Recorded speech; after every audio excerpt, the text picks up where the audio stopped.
Okay, what's up? This is Sit Up, and I am Brendan. And today I am going to be grading and ranking every NBA trade that happened from this 2022 to 2023 season.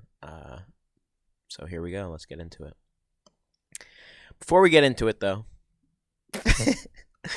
these are just like some like NBA philosophies that I have garnered essentially from playing 2K and simulating over like 120 plus seasons of 2K. So, first is you need a smart and reliable power forward option to deal with either Zion, Giannis, Tatum, LeBron, Kawhi, or Durant if you run into them. Because if you don't have a decent enough power forward that can deal with one of these people, you're going to be fucked. And then in choosing those power forward options, I like them to either be over, like, they need to be over 6'6". There's some like smaller power forwards out there.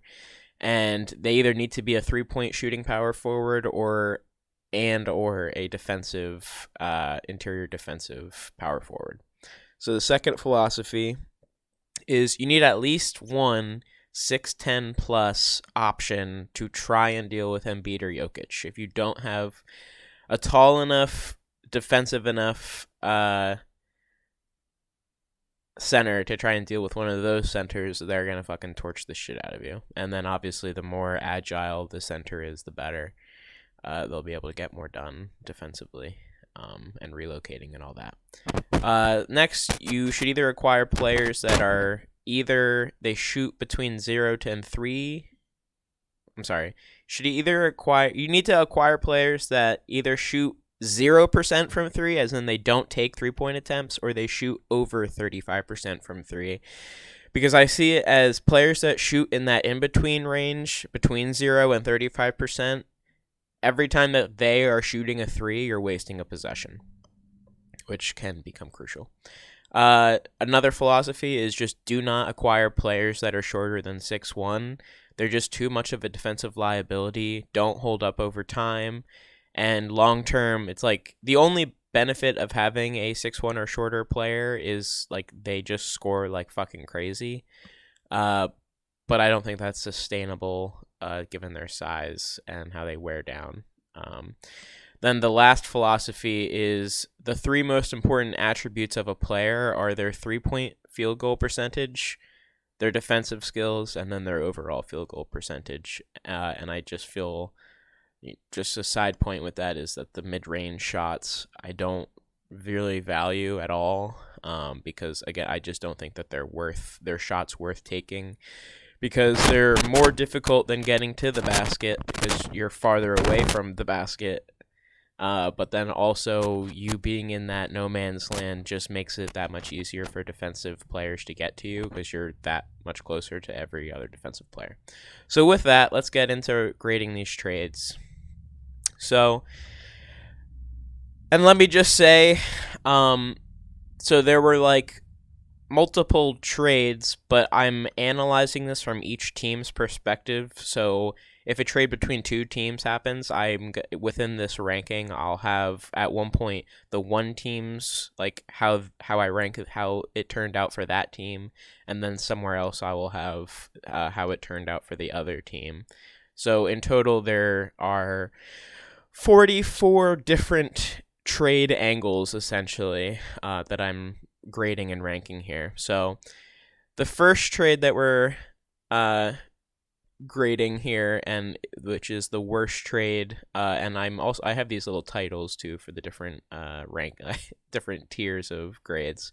So this tier is the what are we doing, and I grade this an F.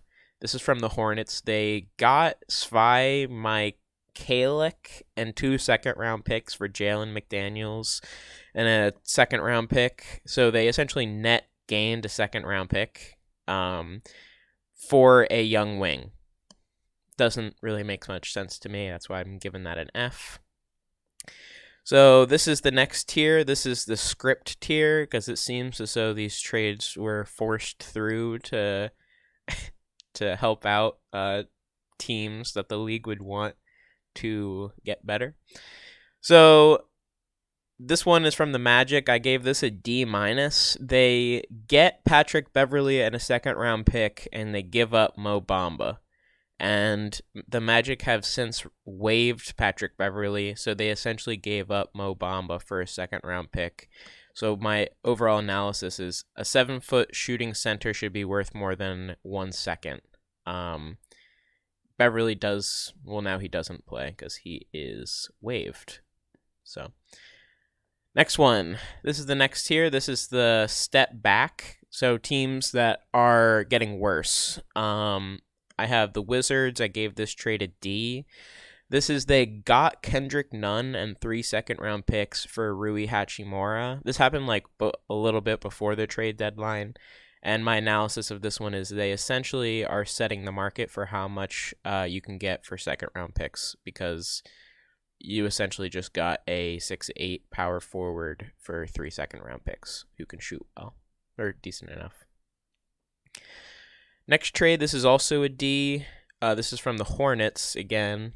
As you can see, they did not. They're not doing well. So this one's a D. This is they got Reggie Jackson and a second round pick for Mason Plumlee, and that was obviously the first trade there. That was an F. My analysis of this one was they're selling out on a center for a second round pick. Essentially got an inconsistent point guard, shooting guard, and a second round pick for a consistent 32-year-old 6'11" center. So to me, that does not really make much sense. D. Also in the step back tier, we got the Timberwolves. Gave this a D. They're getting an old 6'1" Mike Conley. I believe he's 6'1". Yep. 35-year-old 6'1" point guard who is shooting decent and is averaging 8 assists. And a 24-year-old 6'6" shooting guard who is shooting well, and 3 second-round picks for D'Angelo Russell, Malik Beasley, and Jared Vanderbilt. I see this as essentially a tanking, not like an actual tanking move, but I'd rather have D'Angelo Russell than Mike Conley. I'd rather have Malik Beasley than Nickeil Alexander-Walker, and I'd rather have Jared Vanderbilt than 3 second-round picks. So dump 2 shooters and 1 wing for an old, undersized point guard, an unproven shooting guard, and 3 second-rounders. Next tier, cashing in. Got the Bucks. This is a D+. They get Jay Crowder, and they give up a young, unproven Jordan Nwora, an older George Hill, an older Serge Ibaka, and 5 second-round picks. So a wing and 5 second-rounders for a decent power forward who hasn't played this season.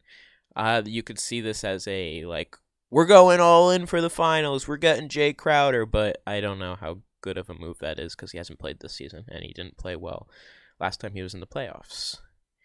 Also in the cashing in tier, but D. Well, it's a cashing in, like, cashing in? Like, are you think you're cashing in to get better, but are you? So Clippers, they get Eric Gordon and 3 second-rounders, and they give Luke Kennard and a potential first-round pick. This just seems, I would rather have Luke Kennard and a potential, like, and just don't have the potential of giving up a first-round pick than an old shooting guard, Eric Gordon. I think that they think like, oh, we're getting an older vet for a playoff push. Well, I think you have enough older, deteriorating players. You might want to have kept Luke Kennard. So a shooter and a first for a struggling vet and 3 second-rounders. Also in the cashing in, we got the Knicks, D+. They get Josh Hart and the draft rights to 2 players. They give up Cam Reddish and a 2023 first round top 14 protected. Again, I see Josh Hart and Cam Reddish as essentially comparable, so you're just upgrading to Josh Hart at the expense of potentially giving up a first round pick. Not great. Also in the cashing in, Trailblazers, D+. They get Kevin Knox and 5 second-rounders for Gary Payton II. So my analysis is you vet defensive point guard, shooting guard for a decent young wing and 5 second-rounders. they later on they also get Matisse Thybulle, so it's like it would be curious to see. Essentially, they have too many guards because I'm pretty sure they have Dame, Anthony Simons, and Shaden Sharp's going to be good, according to 2K essentially. So having an older defensive point guard, shooting guard is probably not necessary. So I guess you cashed in, but if you're actually going to be in the playoffs, I think Gary Payton is a more proven player than Kevin Knox and a bunch of second rounders. Yeah. So the next tier here, but why though? And first we have the Pelicans. This is a C-. They get Josh Richardson, and then they give up Devontae Graham and 4 second rounders. So my analysis is you get another decent 3-point shooting guard, small forward player for a decent point guard and 4 second rounders.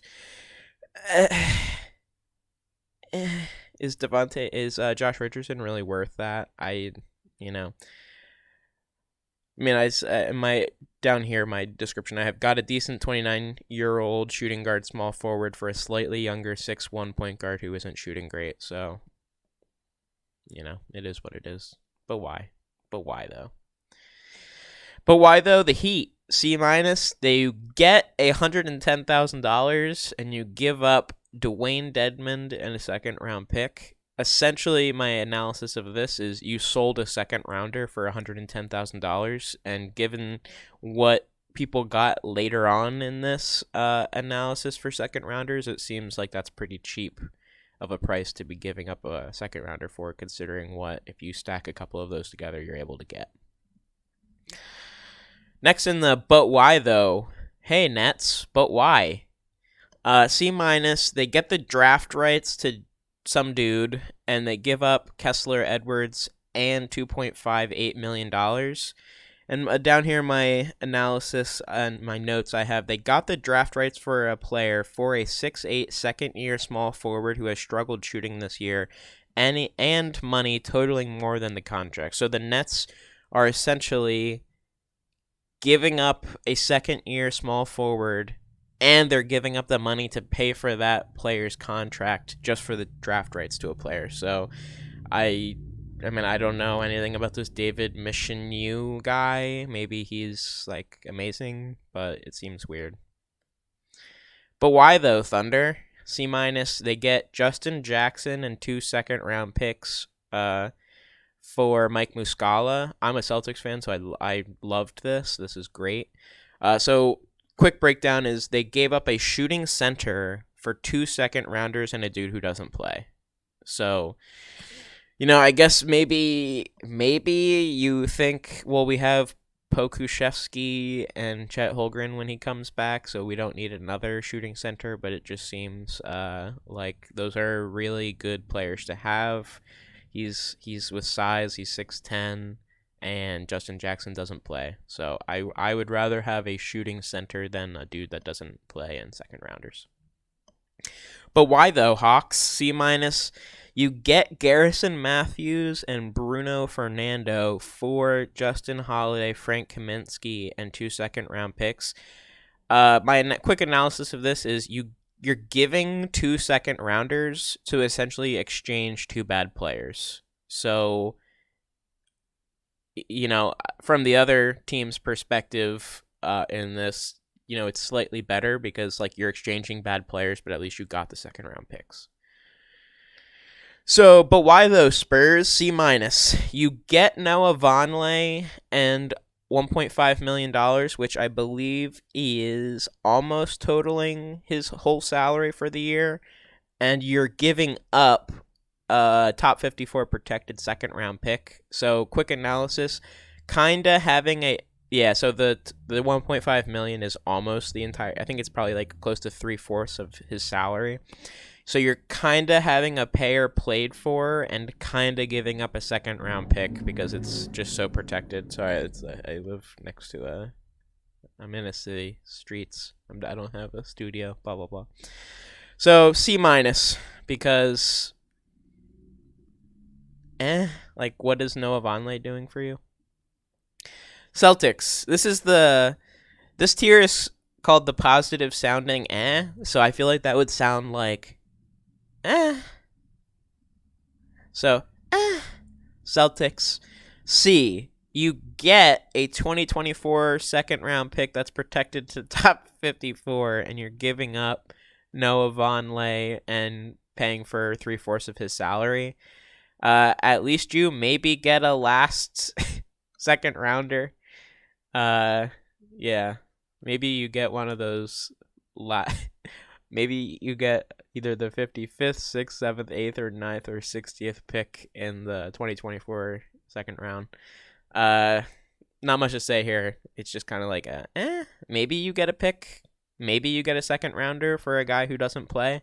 I mean, you'll probably get it because the Bucks should be good. You'd think a year from now. But so next in the category is the Spurs. Given this is C as well. You're getting Dwayne Dedmon and a second round pick for 120 and for 110,000. So, the quick analysis is you just paid only $110,000 for a second round pick is how I would look at that. Because Dwayne Dedmon, I don't think that's really doing anything for you at all. Rockets, was that positive sounding enough? C, they get Justin Holiday and Frank Kaminsky and 2 second-round picks, and they give Garrison Matthews and Bruno Fernando. Essentially, this is the team that got those 2 second-rounders that I believe the Hawks gave up in the other side of that trade. So you exchange bad players. Essentially, you gave up 2 bad players, you got 2 bad players, but at least you also got 2 second-round picks. So that's worthy of a Next in the is the Pistons. Given this a C, you get James Wiseman, but you give up Saddiq Bey and Kevin Knox. So my quick analysis of this, just because James Wiseman is struggling, but he's like a number 1 overall pick. So, or is he? I don't think he is. But he's like a top 3 pick. So there's like pedigree there. So my quick analysis of this is, you gave to Mez for a So, hopefully James Wiseman gets it together here. Next in the is the Suns. You're getting a C. You get Darius Bazley, but you give up Dario Saric and a 2029 second round pick. Essentially, you gave up a pick, gave up a second rounder to get a younger power forward, which, considering all the age that you have on your team now, post the Kevin Durant trade and all that, and you have Chris Paul, that's probably not a horrible thing to do, but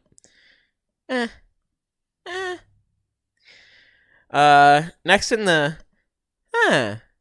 is the Thunder. You're getting a C. It's slightly better because you're exchanging, this is the other side of the previous trade, essentially, is they get Dario Saric and a second round pick for Darius Bazley.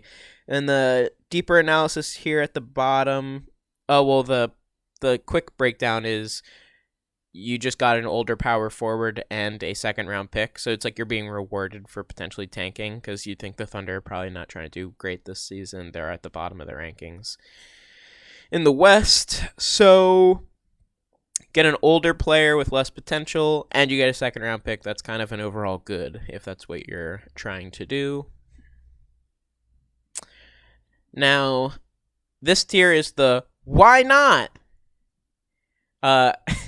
And the first is the Rockets. They get a C+ for this. They get Danny Green, John Wall, and a 2023 pick swap, and they give up Eric Gordon. I believe that's a first-round pick swap.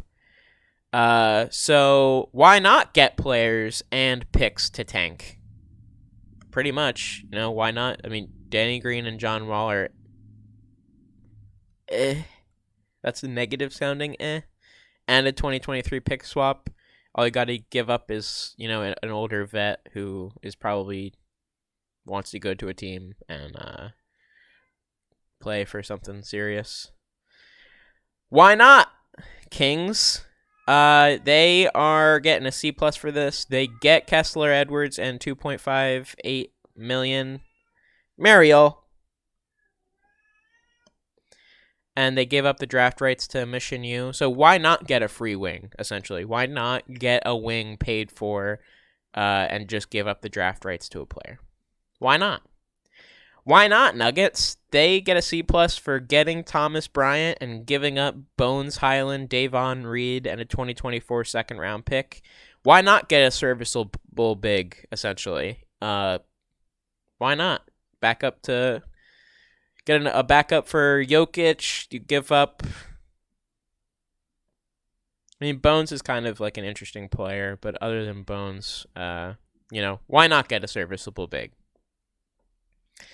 Okay, why not, Spurs? You get a C plus for getting Devontae Graham and 4 second-round picks for Josh Richardson. Quick analysis is, why not get a bunch of fucking seconds?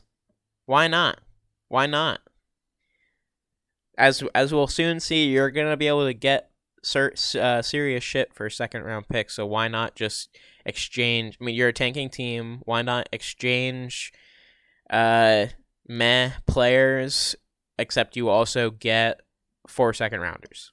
So, okay, now this is the next tier, the B- tier. This is the first-rounder movement tier, because this tier, all of the trades will involve first-round picks. So this is a B- for the Spurs. They get Khem Birch and a 2024 protected first-round pick and 2 second-rounders for Jakob Poeltl. So quick analysis is getting a first and 2 second-rounders to tank, essentially. So because Jakob Poeltl is better than Khem Birch, so why not exchange a good center for a bad center, and then also get rewarded for that as a tanking team with a first rounder and second round picks. Good job, Spurs. Next in the first rounder movement tier is the Trailblazers. They get a I forgot to give the grade there. B-. They get Matisse Thybulle, Cam Reddish, a guy who doesn't really play, a 2023 first-round pick that's protected to the top 14, and they give up Josh Hart and 2 second-round picks. So quick analysis is you're getting a first and 2 wings. Yes. Wait. Getting a first and 2... Oh, yeah. Matisse Thybulle, Cam Reddish. You're getting a first rounder and 2 wings for a decent older wing. So that's what you get for giving up Josh Hart and the 2 seconds. Okay. And then, so then first rounder movement for the Mavericks, B-. You get Kyrie Irving and Markieff Morris.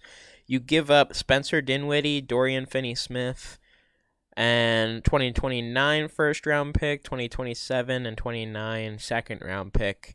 Quick analysis is giving up a first to get a star. I think ultimately this is like good for the Mavericks because it was essentially Luka and a bunch of role players, so let's start building actual stars around him. Although, of all of the stars, Kyrie is probably the bottom tier of stars you would be wanting to get for your franchise. But it is what it is. The thing I don't love about this trade is I feel like you should have been able to get more first rounders for Kyrie Irving. As much as I wouldn't want him on my team, I feel like to only give up 1 first rounder for him seems a little light. So, okay. And then this is the new tier. This is I'd rather have tier. And these are all the Bs. So the 76ers get a B for getting Jalen McDaniels and 2 second rounders for Matisse Thybulle and a second rounder. So quick analysis. I'd rather have Jalen McDaniels and 2 second rounders for Matisse Thybulle, who doesn't shoot very well, and a second round pick. So yeah, you upgraded the potential of your small forward, and you got net gain, a second round pick, essentially in this trade, which I would rather have, which is why it gets a B. Next, I'd rather have for the Pacers, they get Jordan Nwora, George Hill, Serge Ibaka, 3 second-rounders for giving up the draft rights to a guy and a second-round pick. So I'd rather have Jordan Nwora and 3 second-rounders than the draft rights to a dude and a second-round pick. Good trade, Pacers. That's a B. Next, I'd rather have Warriors. They get Gary Payton II and 2 second-rounders, and they give James Wiseman and a second-round pick. So, I mean, since James Wiseman is not playing well for the Warriors, I'd rather have Gary Payton and 2 second-rounders than a center who struggles and a second-round pick. Next, I'd rather have Nets. Given this a B, they get Spencer Dinwiddie, Dorian Finney-Smith, a first-round pick, and 2 second-round picks, and they give up Kyrie and Markieff Morris. You know what? I'd rather have 2 role players, a first and 2 second-rounders, than have Kyrie Irving.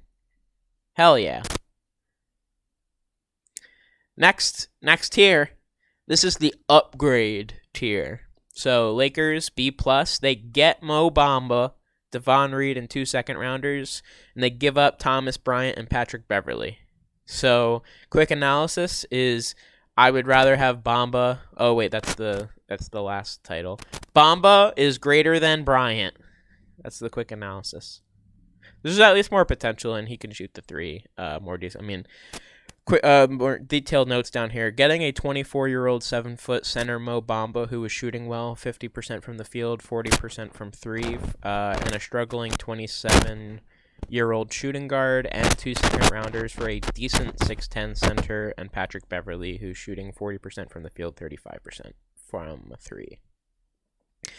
Next in the upgrade category is the Clippers, B+.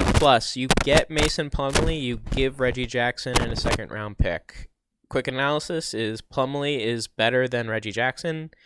Detailed more notes down here. Get a solid 32-year-old 6'11 center Mason Plumlee for a decent 32-year-old 6'2 point guard shooting guard Reggie Jackson who isn't shooting well in a second-round pick.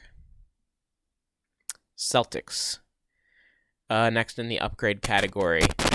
B+, you get Muscala, you give Justin Jackson and 2 second-round picks.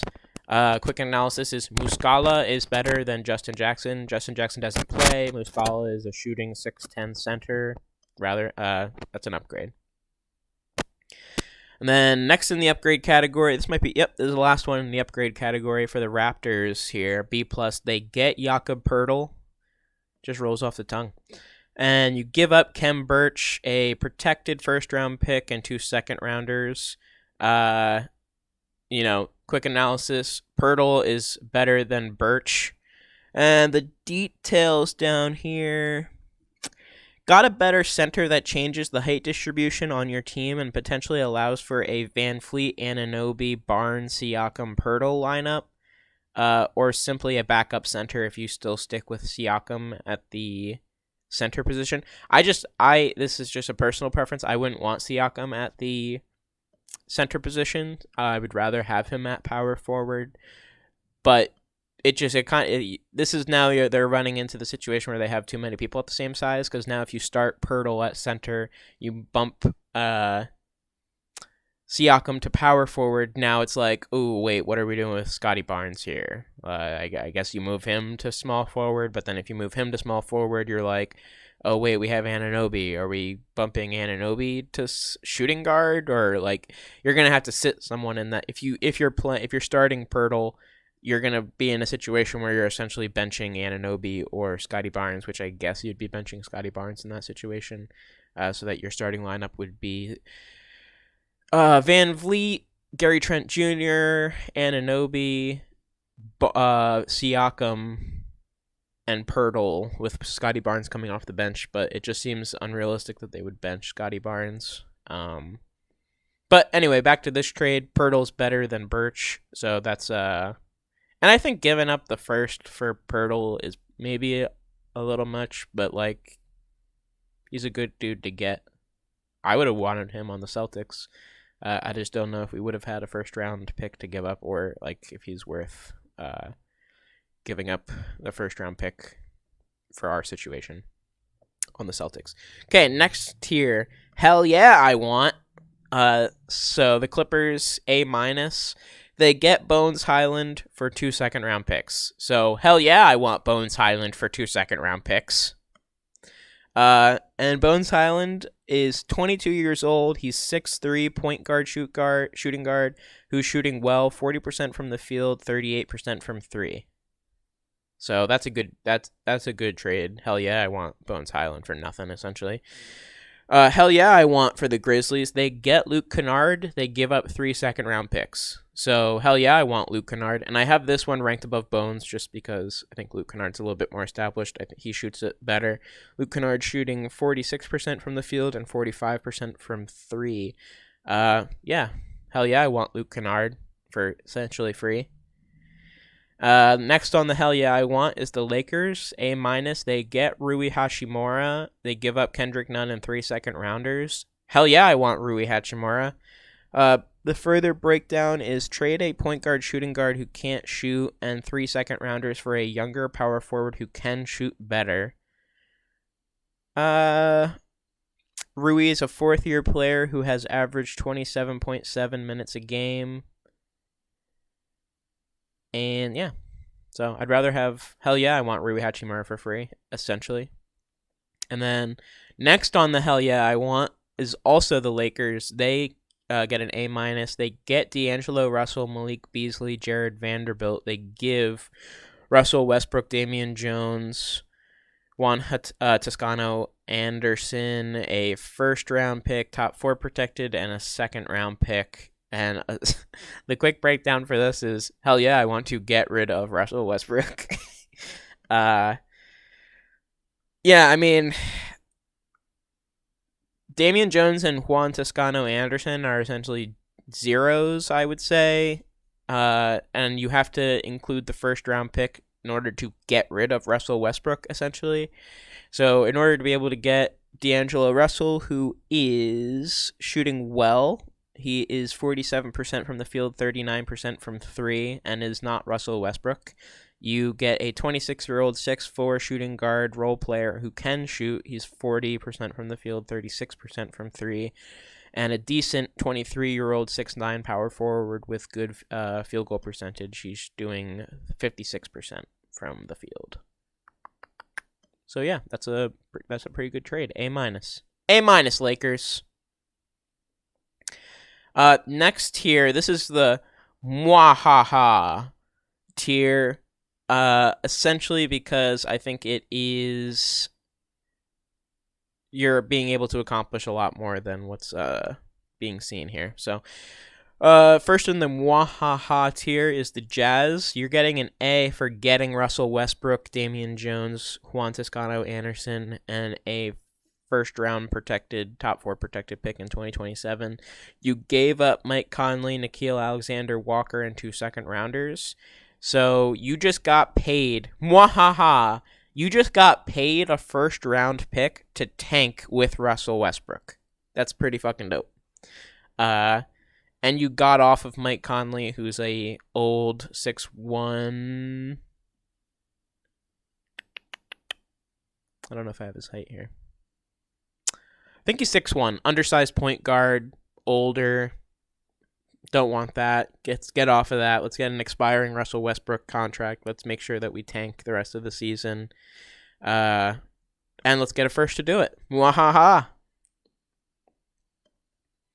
Mwahaha Hawks.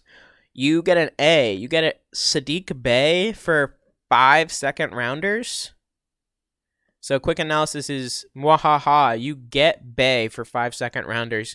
And the more detail, I mean, there's not too much more detail, but you essentially get a solid 23-year-old 6'7" small forward role player who is shooting decently. He's 40% from the field, 35% from three, and you gave up 5 second-round picks. So it might be overpaying a little bit for that, but I think the second-round picks, the second-round picks are essentially worthless. Something serious would have to happen for me to really put a lot of faith in the value of second-round picks. So in order to get something 23-year-old 6'7" small forward player who can shoot decently. That's a lot more tangible than a bunch of second-round picks. Wahaha. Wahaha, sons. You get an A. You got Kevin Durant and TJ Warren. But you had to give up Mikal Bridges, Cameron Johnson, Jay Crowder, 4 first-round picks, and a 2028 first-round pick swap. Quick breakdown is, wahaha, you just got Kevin Durant and TJ Warren. It seems like everything that was listed here could have been just for Kevin.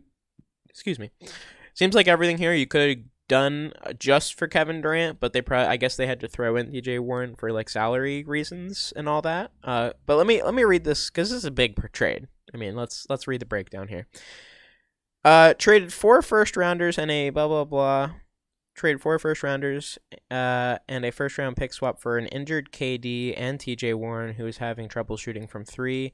KD injuries, and this is like essentially why I don't love the trade, is KD injuries, CP3 deterioration, Ayton unhappiness. Suns could be bad soon with weak options for power forward moving forward. Multiple first round picks are more valuable than the first Lakers pick. Also got TJ Warren in trade, so Bridges and Johnson loss hurts less. Yeah, so you're struggling at the power forward position now that you got rid of Mikal and Cameron Johnson, but at least you have TJ Warren, so that you kind of feel better about that. But the bad thing is CP3 is getting really fucking old. I don't know how much longer he's going to be around. Kevin Durant is older, and he's hurt seemingly all the goddamn time. So those are like 2 of your big 3, considering you have Booker on the team with the Suns. So, but since those 2 of the big 3 players are yikes situations, and then DeAndre Ayton, who's the number 4 on that team, is unhappy there, or seemingly unhappy there, it just seems like there's so many goddamn question marks there. So giving up 4 solid first round picks and then a pick swap in the first round, essentially 5 first round picks for like just exponentially increasing your yikes of a situation seems a little bit dangerous, but it is what it is. Then the last tier, it's a tier of 1. This is the sitting pretty tier. The Nets. You get an A+. You got Mikal Bridges, Cameron Johnson, Jay Crowder, and 5 first-round picks, and 2 second-round picks, and the draft rights to some dude, and you gave up Kevin Durant and TJ Warren. So, quick breakdown is, you got 5 first plus wings, and just you still have a solid team. You're 5th in the standings in the East, and now you have a bunch of fucking role players on your team, and you have a bunch of first-round picks, because you got the first-round pick from the Mavericks, and now you have 5 extra first-round picks that you got from the Suns, and you still have Mikal Bridges, and Cameron Johnson, and Spencer Dinwiddie, and Dorian Finney-Smith. You could fucking move all those people. I mean, they could have traded Mikal Bridges theoretically the day that they got him and gotten even more first-round picks, but like, you're the 5th seed in the East, why not just kind of like let these dudes play? These young role player people who might have, been held back in the situations that they were in. So, let's see. And then this last slide here, okay, so this slide here is, I listed every team that made a trade. So like the Lakers, they made 3 trades. So then I have all of the grades of the trades that they made, and then I kind of like came up with an average of the trades that they made. And then I ranked all of the teams from the West and of the East based on those trades, and then I have these color-coded things here. So we can just go through the greens first. The greens I have as tanking teams. So the Jazz have the highest overall average. They get an A. And theoretically they would be tanking. The Spurs, their average, they made 4 trades. Their average overall is a C+. They're there. Rockets, their overall average is a C plus. They're there, and the Thunder theoretically are tanking as well. They get a C, and they're here. So then the blue are teams that would be like if you exclude the tanking teams, these are the teams that would be like in a theoretical top 6 seeds. You know what I mean? It's not a science here, people.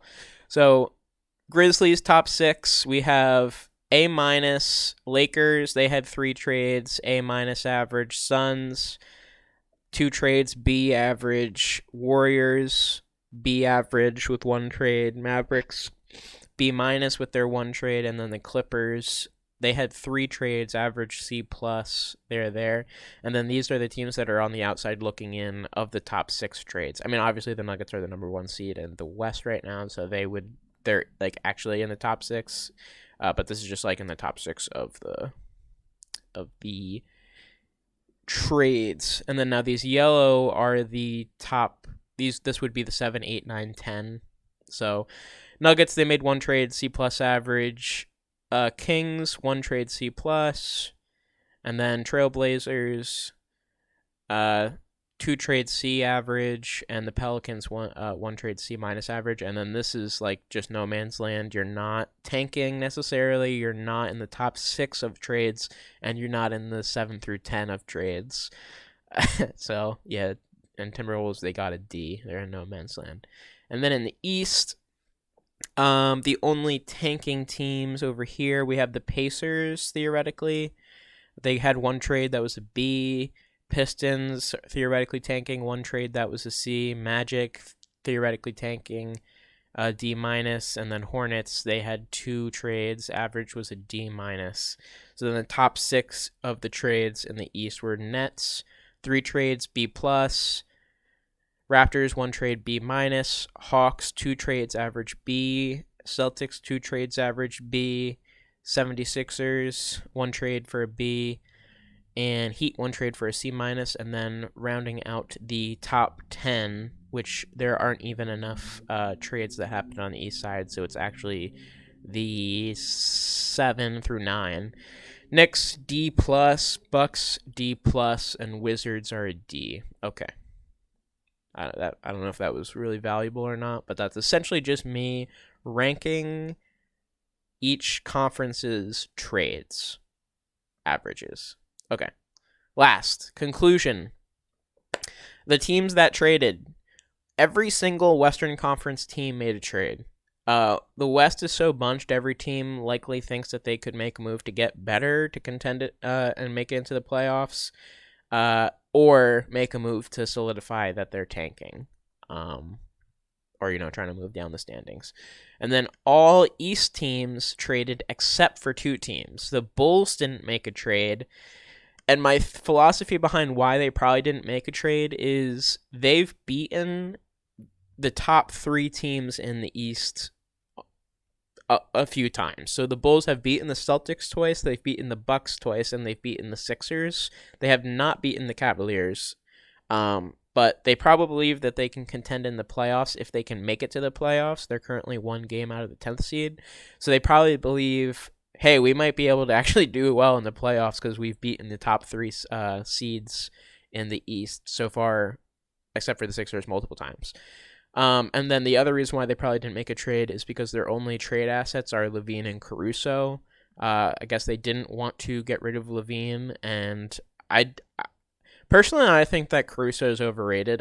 I do believe he's shooting pretty well this season, and I know he's like the whole defensive shooting guard, point guard guy, but I find him overrated, and I could easily see how the Bulls might have had like a pretty high trade like asking price for him that is probably not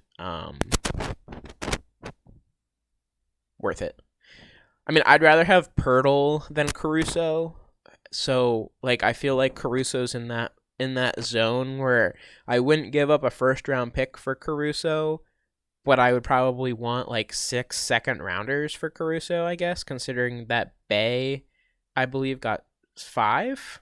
So, I mean, I'd rather have Caruso than Bay, but I'd rather have Pirtle than Caruso. So, he's just in that weird zone where I don't think he's worth a first, but you know, you're not going to feel good about yourself giving up Alex Caruso for 6 second-round picks if you're a team that thinks that you can contend in the playoffs potentially.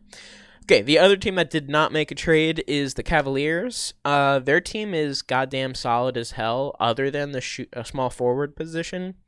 They have Isaac Okoro, Dean Wade, Chetty Osman. So nothing fantastic there. I mean, Isaac Okoro is your best option there, but you don't really have a backup situation. So considering their bad small forward position, the people that I would have imagined that they were probably going after at the trade deadline was OG Anunoby, who, based on them getting Pirtle, we can see that they are probably trying to contend in the playoffs and not tank, or Mikal Bridges, but the Nets probably wanted to actually see what they had with Mikal.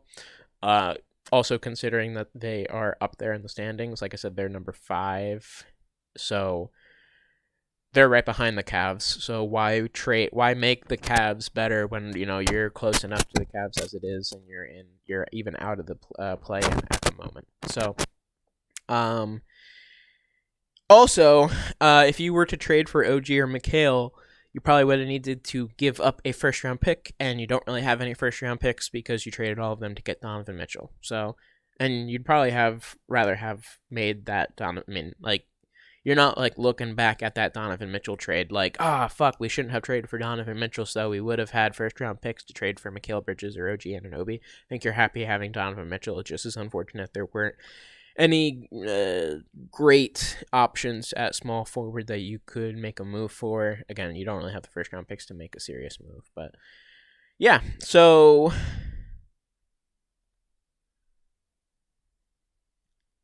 we're back. So yeah, that was grading and ranking every trade from the 2022-23 season. I was Brendan. This is Setup. Let me know if you if you think I'm misanalyzing any of the trades that happened, if you would have changed the ranking of any of them. But yeah, other than that, appreciate you checking this out and have a great day.